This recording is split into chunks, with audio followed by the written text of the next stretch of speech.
მოგესალმებით, ეთერშია გადაცემა რაკურსი ევროპისკენ, მე კი მისი ავტორი და წამყვანი გიორგი მიქელაძე გახლავართ, ბოდიშ გიხდით მცირე ტექნიკური ხარვეზის გამო მცირე დროით დაგვიანებას, ახლა კი გადავიდეთ ჩვენ სტუმართან საუბარზე. მოგეხსენებათ, საქართველოსა და ევროკავშირის შორის ურთიერთობები ბოლო პერიოდში საკმაოდ ესეთი სხვადასხვაგვარია და სხვადასხვაგვარ შეფასებები კეთდება. ზოგი ამბობს, რომ მდგომარეობა კრიტიკულია, ზოგი ამბობს, რომ ასე ვთქვათ, დროებითი შეხლა-შემოხლის ფორმატია სხვადასხვა საკითხების გამო, თუმცა პარალელურად, რა თქმა უნდა, გრძელდება საქართველოსა და ევროკავშირის ურთიერთობები, გრძელდება როგორც ადამიანური, ისევე აკადემიური წრეების, ასევე სხვადასხვა პროფესიონალების მიმართულებით ურთიერთობები. დღეს ამ ურთიერთობებზე და ზოგადად ამ ურთიერთობების მნიშვნელობაზე საჯარო სამართლის დოქტორ, ჩვენს ხშირ სტუმარ გიგა ფარტიანძესთან ერთად ვისაუბრებთ. გიგა, მოგესალმები, მადლობა სტუმრობისათვის.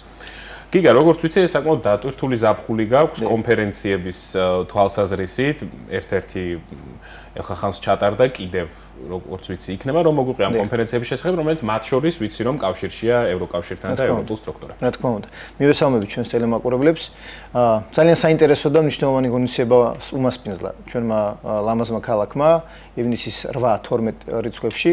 ეს იყო საერთაშორისო კონფერენცია რომელიც მიზნად ისახავდა მოკლედ განსაკუთრებით რეგიონთა შორისო სახელმწიფოებს შორის ურთიერთობების რაღაც ახალ ფანჯრების გაგებასთან.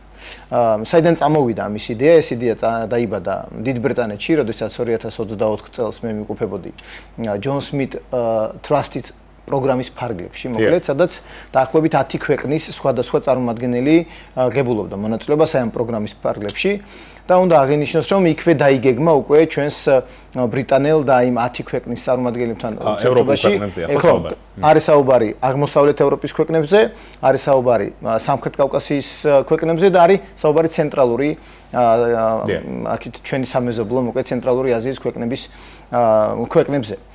რატომ არის მნიშვნელოვანი, რომ ჩვენ უნდა ვიცოდეთ, რომ დიალოგი არის ყველაზე მნიშვნელოვანი რამ, რაც ნებისმიერ, ასე ვთქვათ, ჩიხში მყოფ სახელმწიფოსა თუ ადამიანებს შეიძლება გამოადგეთ, აი ჩიხიდან გამოსასვლელად. ის, რაც თქვენ ახსენეთ, აი შესავალ სიტყვაში, სწორედ ამის პასუხია, რომ ჩვენ გვჭირდება დღეს ძალიან თანმიმდევრული, სწორხაზოვანი და არაორაზროვანი, ანუ ორი გაგების მქონე განცხადებები, პირიქით, ეს სწორხაზოვანი, ერთაზროვანი განცხადებები, რომ საქართველოს უნდა იყოს იმ რეგიონში, რომ რეგიონშიც იმყოფება თავისი ნიშით და ამ ნიშას სჭირდება ბუნებრივია გამოყენება. ჩვენი საერთაშორისო კონფერენცია სწორედ ამას იცახავდა, მიზნად რომ ჩვენი ქვეყნიდან წასულიყო ახალი ისრები, რომ ჩვენ მზად ვართ თანამშრომლობისთვის, ჩვენ შეგვიძლია გავხდეთ რაღაცა მიზიდულობის ცენტრი თითქმის ამ მთელი რეგიონის შავი ზღვისპირეთის და ცენტრალური აზიის ქვეყნებს შორის და აი სწორედ ნათქვამი, აი დერეფანის როლი გამოვიყენოთ და რატომაც არის უნდა იყოს სწორედ პერსონალური ურთიერთობები, პირადი ურთიერთობები, აკადემიური წრეებით ურთიერთობები და სხვადასხვა საკითხები რაც ფარავს. მხოლოდ პოლიტიკოსების ასე ვთქვათ ურთიერთობების საკითხი ევროკავშირში გაწევრიანება. კიდევ რა პროექტები გვაქვს დაგეგმილი ზაფხულში ამ მიმართულებით თუ არის ამაზეც რო ვთქვათ და მე რაღაც კონკრეტულადაც გადავიდეთ. როგორც უკვე ჩვენ ვახსენეთ, ბათუმმა უმასპინძლამ საერთაშორისო კონფერენცია ძალიან დიდი გამოხმაურება ჰქონდა ამას, არა მხოლოდ ჩართულ მხარეებს შორის, არამედ უკვე ადგილობრივ დონეზეც ჩვენ გვყავდა დაახლოებით 10-მდე სპიკერი ადგილობრივი ჩვენი აკადემიური წრეებიდან, რომლებსაც ჰქონდათ ძალიან საინტერესო აზრთა გაცვლის საშუალება. ეხლა რასაც გეგმავთ, უკვე არის ის, რომ ეს გახდეს, ეს საერთაშორისო კონფერენცია გახდეს მრავალჯერადი ხასიათის, ანუ ყოველწლიურად ჩავატაროთ და წელს უკვე დავგეგმავთ აი ამ საერთაშორისო კონფერენციის ფარგლებში მონაწილეებთან ერთად უკვე მაღალი ალბათობით სომხეთში იქნება შემდეგი ვიზიტი შეიძლება ითქვას, რაც მოგცემს იმის საშუალებას, რომ უკვე უკუგება წამოვიდეს აი ამ ქვეყნების სპიკერებიდან სამომავლოდ ურთიერთობის, ასე ვთქვათ, გაღრმავების მიზნით. საქართველოს დაიწყო, ბათუმმა დაიწყო ამის განხორციელება და უკვე აი დომინოს ეფექტის მსგავსად ის ქვეყნები რომლებიც მე ჩამოთვალე უკვე რეგიონიდან წლამდე სხვადასხვა ეხლა მწვანე პოლიტიკა იქნება შეიძლება ხო რაღაცა საერთო დასუფთავების საკითხებში ამ კონფერენციის ნაწილში ფორმატი იყო რომ აი დაუშვათ მაგალითებს ვიღებდი თუ ევროკავშირში უკვე მყოფი ქვეყნებისგან და თუ ის თუ როგორ განავითარეს ესა თუ ის მიმართულება თუ საუბარი იყო რომ ის მიმართულებებიც კი უკვე მოძველდა მათაც ჭირდებათ განახლება მაგრამ ასე ვთქვათ ჩვენი რეგიონის და მეზობელი ქვეყნების პარტნიორობით მოხდეს ეს ძალიან მნიშვნელოვანია თავად ბრიტანეთის როლი აი ამ ჩვენ საერთაშორისო კონფერენციაში. ბრიტანეთი მე ვახსენე პროგრამა, რომელმაც შეიძლება ითქვას თავი მოუყარა ამ ახალგაზრდებს, ამ ლიდერებს, ამ პროფესიონალებს. მოდელი, რომელიც ჩვენ შეიძლება ავიგოთ, არის ბრიტანეთის მოდელი, მაგალითად მმართველობის მიმართულებით, დემოკრატიული ღირებულებების დაცვის მიმართულებით, საარჩევნო სისტემის მიმართულებით, სასამართლო სისტემის მიმართულებით.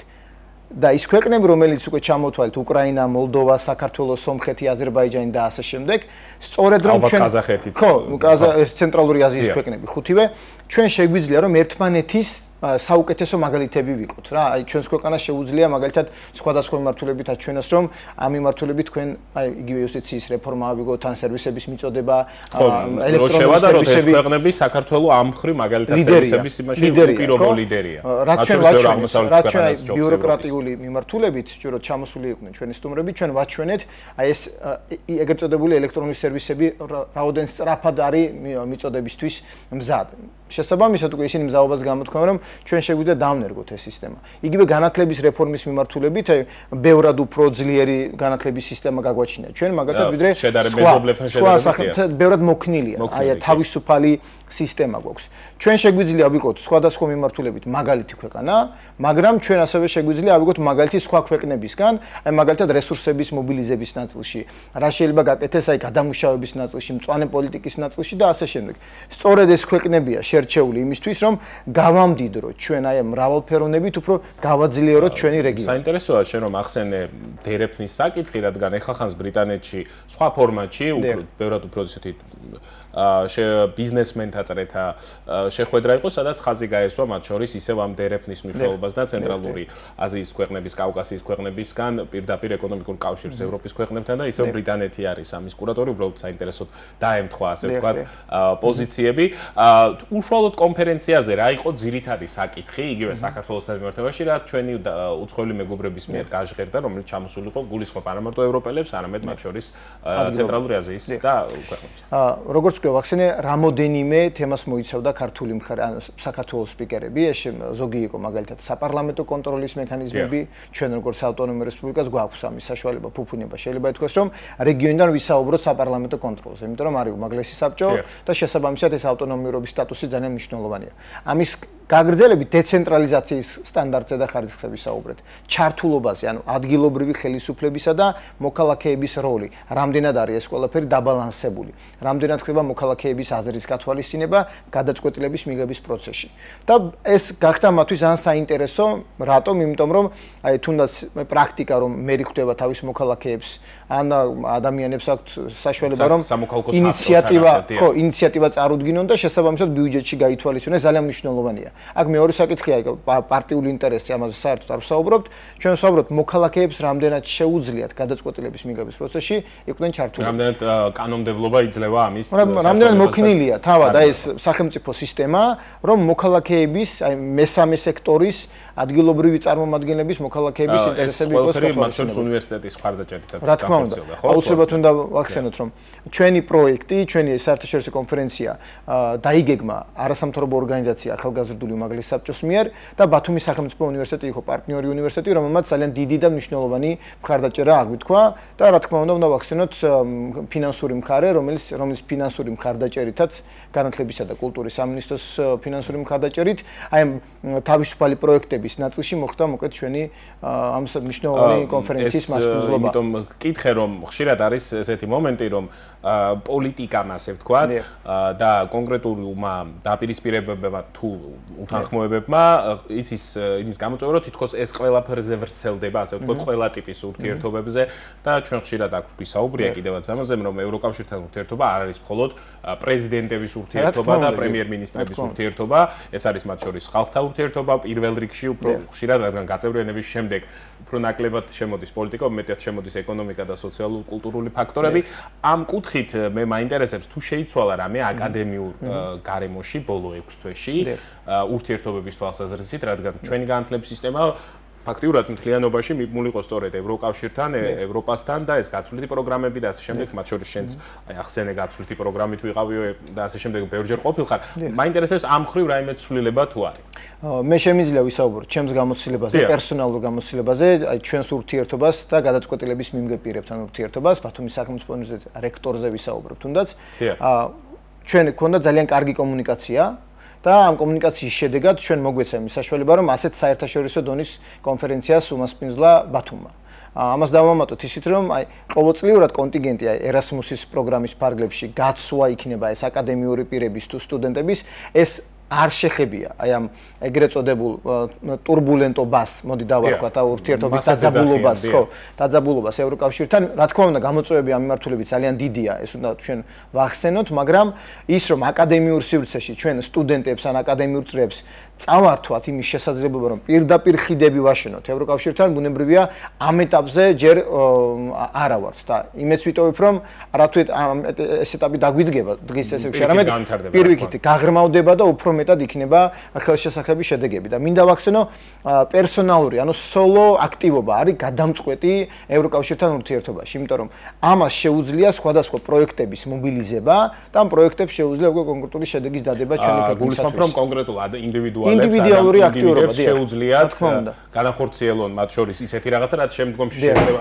ერთის მხრივ მოეჩვენოს თითქოს პატარა კოგონიზება და ამ დროს აღმოჩნდეს მნიშვნელოვანი. ამ კუთხით მცირე ნაბიჯებით შეგვიძლია ჩვენ ძალიან დიდი შედეგი მივიღოთ და დიახ, აი ბოლო კითხვას დაგისვა მაშინ ამ კუთხით აი ხალხთა და ზოგადად ადამიანთა ურთიერთობის მნიშვნელობაზე რო ვისაუბროთ ევროკავშირთან ურთიერთობის კუთხით, ჩვენ ბევრი წელია, მრავალი წელია ამ მიმართულებით მუშაობ ბრიუსელში, მაშინ ხშირად გვისაუბრია ამის შესახებ.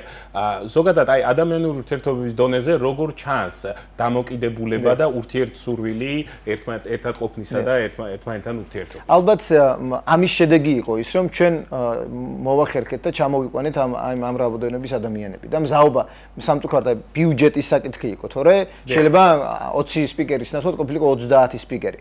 რისი თქმა მინდა არასდროს არაფერი მომდევნო რა თქმა უნდა ანუ ინდივიდუალურ პერსონალურ ურთიერთობებს აქვს გადამწყვეტი როლი დიდ პოლიტიკაში აი ამის თქმა შემიძლია მაგრამ იქ სადაც სახელმწიფო ინტერესია ეროვნული ინტერესია ბუნებრივია იქ შეიძლება არსებობდეს კითხვის ნიშნები პერსონალური ურთიერთობები გვერდით გადადის მაგრამ ჩვენ შეგვიძლია ჩვენიას ინტერესები ჩვენიას ურთიერთობები ერთმანეთს დაუკავშიროთ გარდაუქმნათ ეს ეროვნულ ინტერესად და გამოვიყენოთ ჩვენი ქვეყნის სასიკეთოდ რაც აბსოლუტურად არათუ დამაბრკოლებელი, არამედ პირიქით ძალიან კარგად და ბევრად უფრო უკეთეს შედეგს მოგცემს უბრალოდ. ძალიან დიდი მადლობა გიგა, წარმატებებს გისურვებთ ამ მიმართულებით და ველით, რა თქმა უნდა, მუდმივად სიახლეებს.